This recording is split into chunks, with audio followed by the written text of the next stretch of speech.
I've tried so many products over the last 14 years online, it is rare that I get excited about innovative new products. But there were a bunch that did excite me recently. I'm going to go into why and also the science behind them. So even if these aren't the right products for you, hopefully you'll learn something new that will help you find your new favorites. These are not brand new launches. I like to try products for a while before I talk about them, but they are relatively new to me. They are new-ish. I'm Michelle, chemist and beauty science nerd. Let's start with Red Light Innovations. This part is sponsored by Nooance, but these are my honest opinions. You can read more about my sponsorships in this link. Nooance have been doing some interesting things with their red light products. Since my video on red light, I've been trying lots of different products. Check out that video for the sciencey deep dive.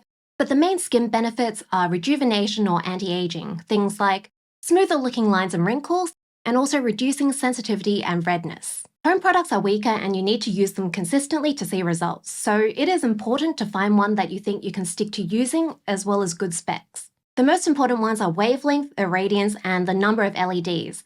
Now, higher isn't necessarily better for these. You can increase the chance of side effects like irritation and hyperpigmentation. Your mileage may vary, but I am pretty prone to hyperpigmentation, and with all of the masks I've tried so far, I haven't had any issues when I follow the instructions. There are tons of masks now, so to differentiate themselves, some brands are adding more colors, which I think is fine for experimenting, but the evidence for them is a bit thinner. Red and infrared are really the hard hitters for skin. Instead, some of the more technical brands like Nooance have been focusing on improving the precision of the wavelengths or the spectral bandwidth. What this means, when a mask says it's giving out 633 and 830 nanometers, it actually doesn't mean it is producing only those two exact wavelengths. LEDs actually give off a range of wavelengths with most of the light in the middle and then some off to either side, so on this graph the higher the line, the more of that wavelength is putting out. And then a mask has multiple LEDs, and the LEDs in the same mask can also be putting out slightly different wavelengths. So a lot of masks say something like plus or minus 5 or plus or minus 10 nanometers to show that that wavelength isn't exact. This matters because different wavelengths are absorbed to different extents in the skin, so LEDs with more precise wavelengths means that you get more consistent and predictable results. Nooance have 3 masks that have more precise LEDs. I've been using the newest one, the more advanced Elite X600. I finally bought a spectrometer for testing masks. It is a more budget model, but it seems to be good enough for the measurements I'm going to show.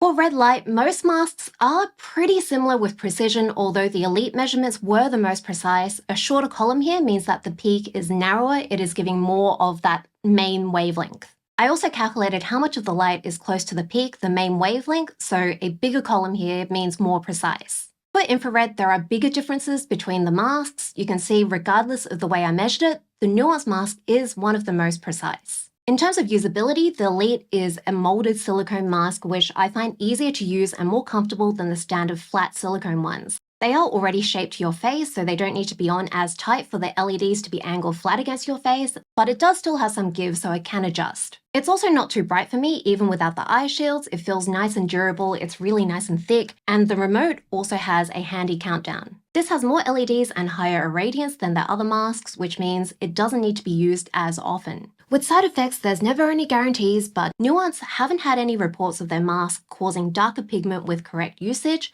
They haven't seen any in their clinical studies, which did include some people with darker skin and pigment-prone skin. And my pigment, again, I am very pigment-prone, it hasn't gotten darker either, and this is after using it for about 4 months over the summer. The other really cool innovation, Nooance has skincare products that are designed and clinically tested to work with an LED mask. It can be risky to use skincare with masks. The light is pretty bright, so it can decompose ingredients, and some people have said they've had nasty reactions with skincare on underneath. But there was a paper with literally one person where adding green tea before the red light treatments gave faster results. Only one person, but it does suggest that there might be something there. They suggested that antioxidants might be able to soak up some of the free radicals that light treatments can cause by increasing metabolism. So light treatments are sort of like maybe 3 steps forward, 2 steps back in that regard. A lot of people started trying green tea with their red light based on this paper, and they did see good results. But Nooance actually ran with this and developed a product with some clinical testing. It has a whole bunch of antioxidants, and there was 20% improvement on results compared to just using a mask after 3 months. The next product I want to talk about is the Cipher Stimpack, which is a scalp serum. Since I dyed my hair, I've been trying to space out my hair washing more because the worst thing for losing color is just water, so washing less is really good for keeping it.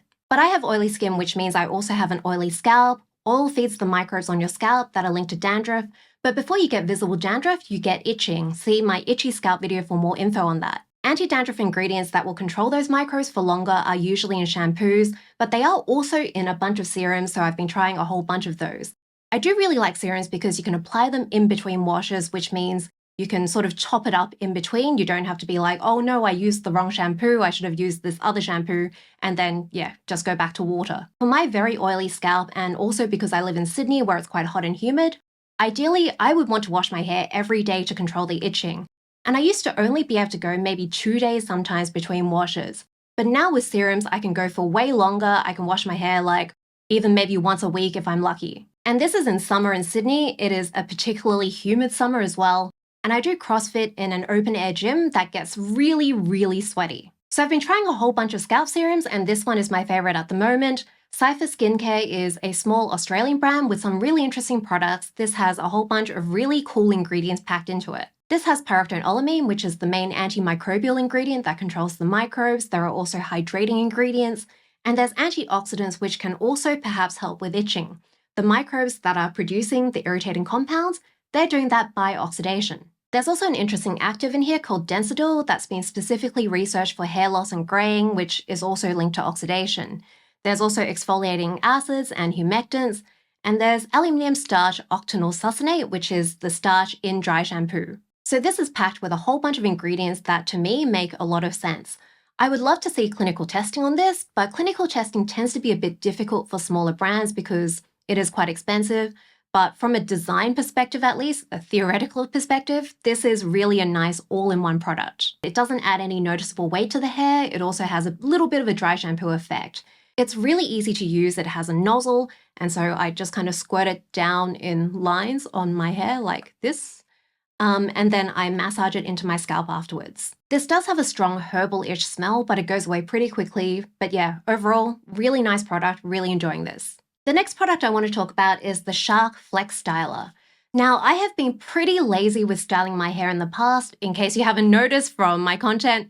I mean, my content is really time-consuming with all the science and stuff, so the last thing I want to do after I've spent like weeks writing a video is do my hair for an hour before I start filming. But you've probably noticed that I've had my hair out in videos with my new hair color, and those two are actually related because I bought a Shark Flex Styler and it has been so good for this. As well as leaching away color, water also resets hair shape. You can see my hydration and hair video for more on the science behind that. So washing my hair less means that styling it is like better value for time. I can handle curling and drying it once or twice a week, probably not much more than that. Also, bleached hair holds the shape a lot better. I have like naturally pretty straight East Asian hair, which is pretty notorious for not being able to hold a style. Plus, if you have wet, vividly colored hair, it is very dangerous. Like, I drip of red everywhere, so it's really risky to like lean on the couch with damp hair. Even at the gym, I start like sweating red. Using this means that I can dry and style my hair at the same time. I usually let it air dry for maybe 45 minutes to an hour, and then it takes me about 15 minutes to dry and curl my hair with this. I did this hair last night and then I slept with it in a ponytail, and it is extremely, extremely sweaty and humid today, so it's doing pretty well. This is my hair after 3 days in humid Sydney summer, and this again includes sleeping with it in just a ponytail. And usually, even if I do end up with messed up hair, I can usually refresh the curls really quickly, like less than 5 minutes. I mostly use the curl attachments, also the frizz flattening attachment, but this tends to flatten my hair like a little bit too much. I haven't really worked out which attachment I should be using to style my fringe. I mean, my fringe is just a mystery after 25 years. Let me know if you have any suggestions for that. It is also just really easy to use. The curl attachments are really nice because it's a lot easier than trying to like consistently get similar size waves on both sides of my head with a hair straightener. It's also a lot smoother because styling it from damp to dry in the one step means that you get better shaping. It also doesn't need to be as hot as a straightener or a curling iron because it uses air and heat to dry.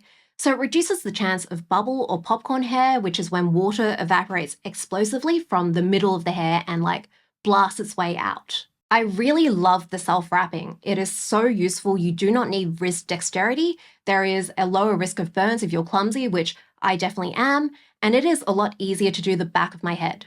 The way it works is via the Coanda effect, which I have probably butchered the name of, Basically, if you have a jet of air along a surface, stuff will stick to the surface because there is lower air pressure. It's sort of like vacuuming the hair or whatever else is on top of it down onto the surface. So this just wraps the hair on its own. The first big product with this innovation was the Dyson Airwrap. I don't love buying like dupe versions of really innovative products because I think innovation is important and it should be rewarded. Otherwise, we just do not get any more innovation because innovation is risky. But I chose this over the Dyson because I wasn't convinced I would stick to using it, so I went for the cheaper option. The Dyson is probably a bit more durable. This does feel a little bit rickety. At the time, I also saw a couple reviews saying Shark gave curls that held for a bit longer, but now I am seeing a mix of reviews. I haven't really seen that many head-to-head tests of them though. The Dyson also has two different curling attachment sizes.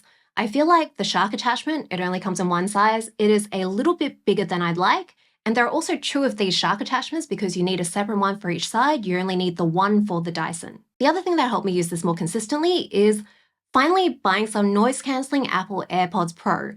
I can put these in, I can put on a YouTube video or a podcast, and it makes it much easier to do, much easier to get through, and I actually look forward to doing it. I resisted buying these for ages because my dad is a tech nerd. Shout out to my dad who supposedly watches all my videos, so if you skip this one, I will know. I grew up with an Android and PC supremacy mindset, but I caved to a MacBook because it is just so user-friendly, and these are also just so user-friendly. I also didn't really see the need for them when I had noise-cancelling headphones until I realized this specific use case.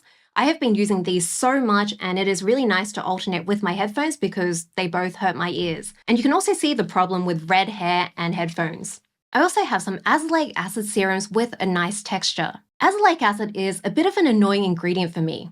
There is some evidence that it's good for a whole bunch of things like acne, hyperpigmentation, even rosacea, and it is approved as a drug for some of these, which is cool because most treatments for these are pretty irritating, but azelaic acid is a bit of a pain. The first product I tried was the Paula's Choice Serum, and that had an okay texture, but it was pretty small. Then I tried the Ordinary's 10% and the Asclear 20%, which is a drug version. Both of those have textures like thick PVA glue. And this is because azelaic acid is hard to formulate with. It isn't very soluble, so it's usually in a suspension. And I mean, you need a pretty high amount. Things that are lightweight are usually dissolved. So think sugar and water versus flour and water. So I kept giving up on using azelaic acid, and eventually I just put it to the side. But then I was inspired to try it again when I talked to an influencer called Peyton at an event. She has really sensitive skin, and she said azelaic acid works fantastically for her acne. So I tried Fenacia, which is the 15% drug version, which has a pretty nice texture, but then it burnt the crap out of my skin. It's in an aluminium tube, and so every time I squeezed it, a bit too much came out, and I didn't want to waste it, so I would just put all of it on my face. Not the smartest because the prickling sensation would just keep me up, and then the peeling I got was actually worse than with tretinoin. Now there are two new azelaic acid products that I've been using with a lot more success. First, the La Roche-Posay Effaclar AZ Gel Cream.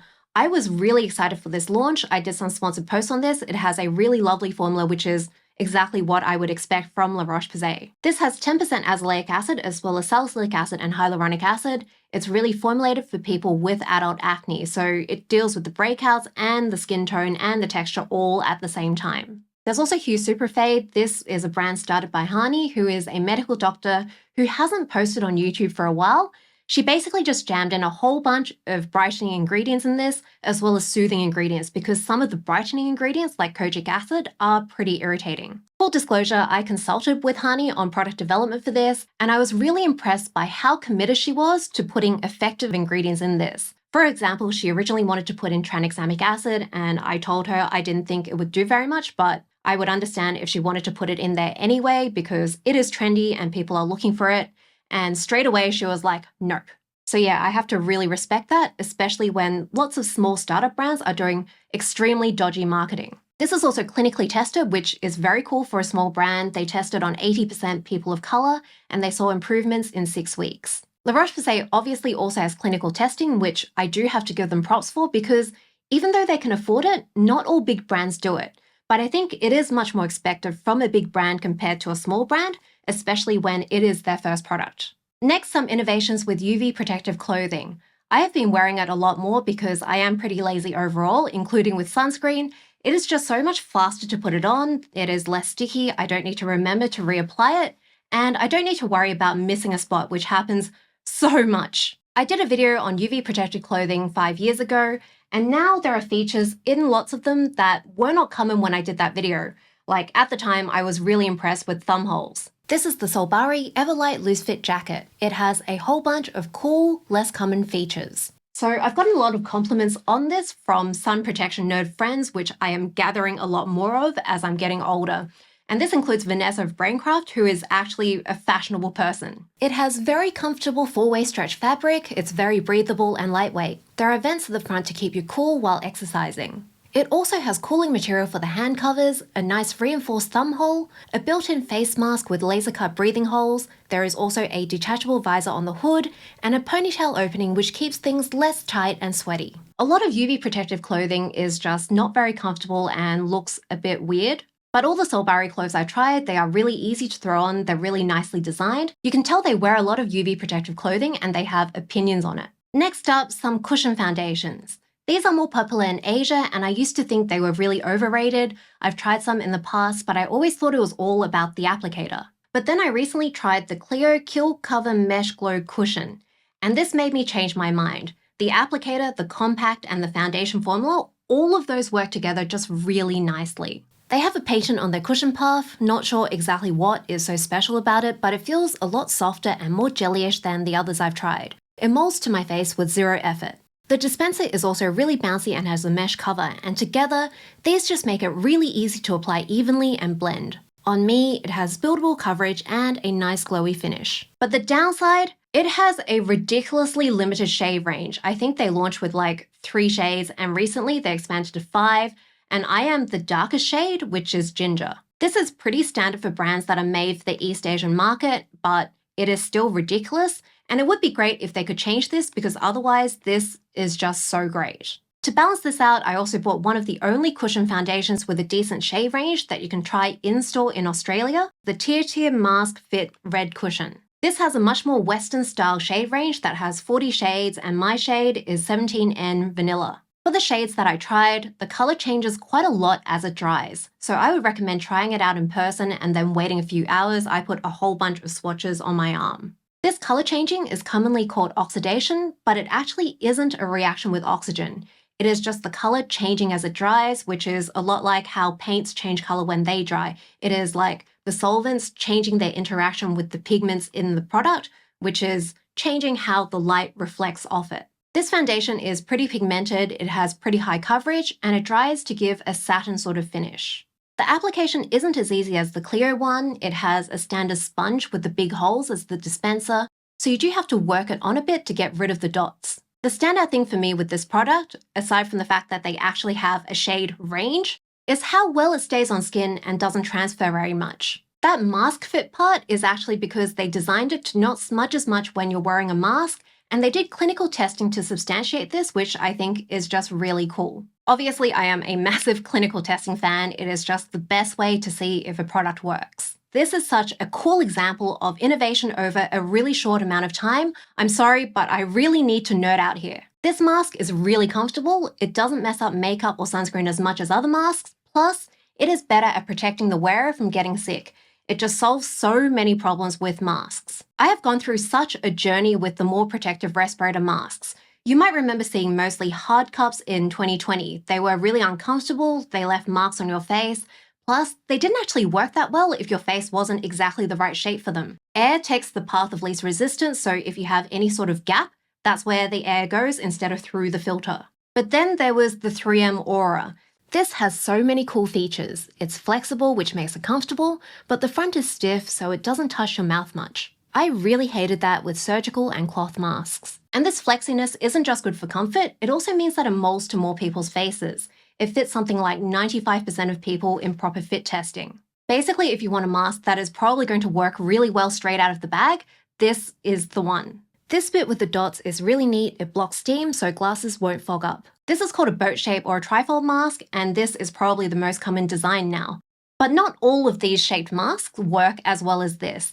And 3M, for whatever reason, refused to make other colors. What is going on there? So a bunch of mask testers have been testing out black masks from other companies, and there's only been a handful that work well enough, and this one is one of them. So the secret sauce with these seems to be the really solid nose wire, also the thick foam in the nose, as well as the head straps, which are reasonably tight. There are earloop versions in really pretty colors popular in Korea, but earloops generally aren't that great for keeping a nice seal if you're talking a lot and moving your mouth. Anyway, for a long time, I really thought this was it. How can you really improve on these? But then I found out about bracket masks like the Zimi. Honestly, the first time I saw these, I just did not understand what was going on. It legitimately blew my mind. I could not work out how it worked. The secret here is the cloth gasket on the inside. This is made of airtight material, and because it is really soft and elastic, it molds really nicely to your face without a ton of pressure.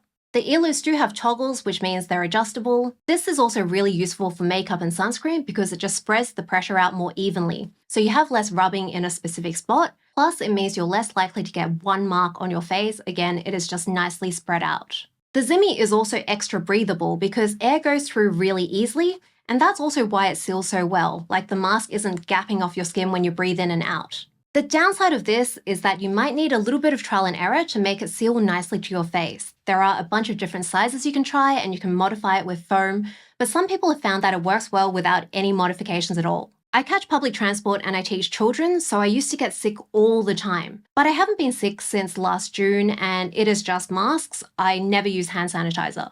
I also used to catch stuff on planes all the time and it just sucked so much to start my holiday sick after a really long flight from Australia. Our flights are ridiculous. I also haven't had a nosebleed from going on a plane ride since 2020, which is incredible for me. Anyway, as you can probably tell, I am a bit of an air quality nerd. I had to stop myself from talking about the Aranet and the Air Fanta.